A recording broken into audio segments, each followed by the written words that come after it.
الرحمن الرحيم مالك يوم الدين إياك نعبد إياك نستعين اهدنا الصراط المستقيم يا رب. Assalamualaikum warahmatullahi wabarakatuh. Video di awal yang teman-teman simak tadi itu adalah gambaran ataupun kita bisa melihat kira-kira ya seperti itulah jadinya ketika ayat Al-Quran dilantunkan dengan musik. Dan ternyata yang melakukan hal tersebut adalah orang Syiah, teman-teman, bukan dari kalangan Muslim Sunni. Semua ulama-ulama Sunni, mau itu ulama yang menghalalkan musik dengan catatan tertentu ataupun yang mutlak mengharamkan musik, sepakat bahwa Al-Quran tidak boleh dilantunkan dengan alat musik. Hanya dari kalangan orang-orang Syiah lah yang berpendapat bahwa Al-Quran itu boleh dilantunkan dengan musik. Ini kesepakatan para ulama kalau Al-Quran dinyanyikan dengan iringan musik hukumnya haram. Mengapa? Tasyabuh dengan agama lain. Agama lain kan yang di gereja kan gitaran. Oke, itu hak mereka. Tapi kita Al-Quran tanpa diiringi musik sudah sangat enak. Itu kelebihannya. Bahkan ya bagi orang yang beriman lebih menikmati Al-Quran ketika dibaca dengan lagu. Enak sekali tanpa musik. Sebab mengapa kok kalau diiringi musik menjadi haram? Hukum musik juga masih diperselisihkan kan? Hukum musiknya tergantung dari keadaannya. Tapi untuk Al-Quran memang sejak dulu disepakati tidak boleh dimusikkan. Karena Al-Quran sendiri sudah ada nilai seninya. Tilawah Al-Quran, tartil Al-Quran sudah ada nilai seninya, cukup dengan itu. Tidak usah dicampuri dengan perilaku-perilaku yang mirip-mirip agama lain. Jadi menyanyikan Al-Quran tidak boleh. Tapi kalau melakukan Al-Quran boleh. Menyanyikan maksudnya dengan instrumen tidak boleh. Jadi ulama Sunni itu maupun yang menghalalkan ataupun yang mengharamkan musik sepakat bahwa Al-Quran tidak boleh dilantunkan dengan alat-alat musik, dengan instrumen-instrumen. Hanya kelompok orang-orang Syiah lah yang melakukan hal tersebut. Dan video yang teman-teman lihat di awal tadi adanya orang-orang yang melantunkan surah Al-Fatihah menggunakan alat-alat musik. Ini adalah Syiah, bukan di Indonesia tapi ini mereka ya, melainkan ada di Turki. Di Indonesia juga sempat pernah viral ada sebuah video yang memperlihatkan orang-orang Indonesia melantunkan ayat Al-Quran dengan instrumen, alat-alat musik.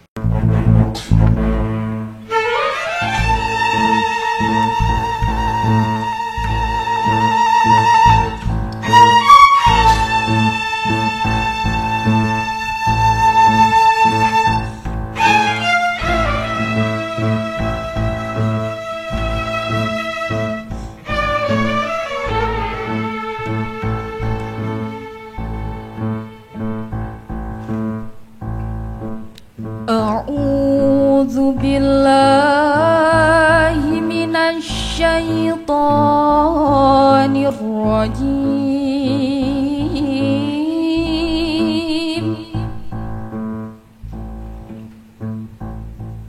Bismillahirrahmanirrahim.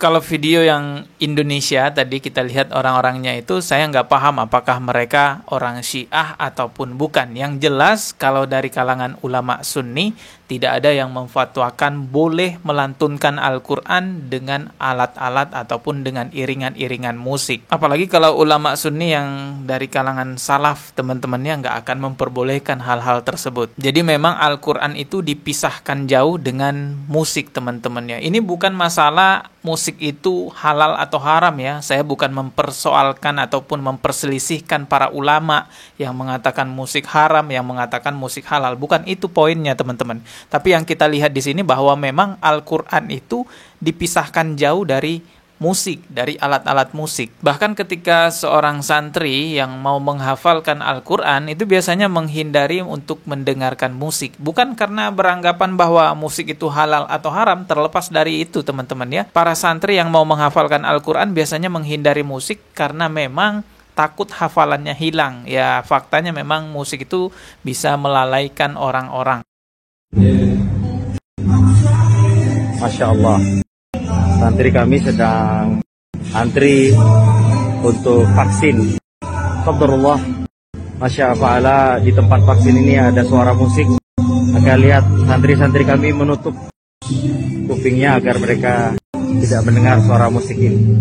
Barakallahu fikum. Sekali lagi saya ingatkan ya, biar nggak salah paham teman-teman, bahwa fokus pembahasan kita kali ini bukan mempersoalkan perbedaan pendapat mengenai hukum musik. Ada yang bilang halal, ada yang bilang haram. Fokus pembahasan kita di sini adalah melihat bahwa Al-Quran itu memang benar-benar dijauhkan dari yang namanya musik. Tadi juga saya sudah katakan, ulama yang menganggap bahwa musik itu halal maupun ulama yang menganggap musik itu haram sepakat bahwa Al-Quran itu nggak boleh dilantunkan dengan alat-alat musik. Kecuali dari kalangan Syiah ya, mereka pemuka agamanya beranggapan bahwa boleh melantunkan Al-Quran dengan alat-alat musik, sehingga kita bisa menemukan video-video orang Syiah yang memang melantunkan Al-Quran dengan alat-alat musik. Sampai di sini dengan pembahasan yang tadi sudah saya paparkan bahwa Al-Quran sangat dijauhkan dengan musik, wajar saja menjadi perdebatan hebat di kalangan para dai ketika Ustadz Adi Hidayat mengatakan bahwa di Al-Quran ada surah pemusik. Maka turunlah surah musik, surah ke-26 Asy-Syu'ara, para pemusik, para penyair. Bahkan menyebutkan ada sahabat Nabi yang menjadi pemusik. Maka muncullah kemudian orang-orang seperti Hasan bin Thabit.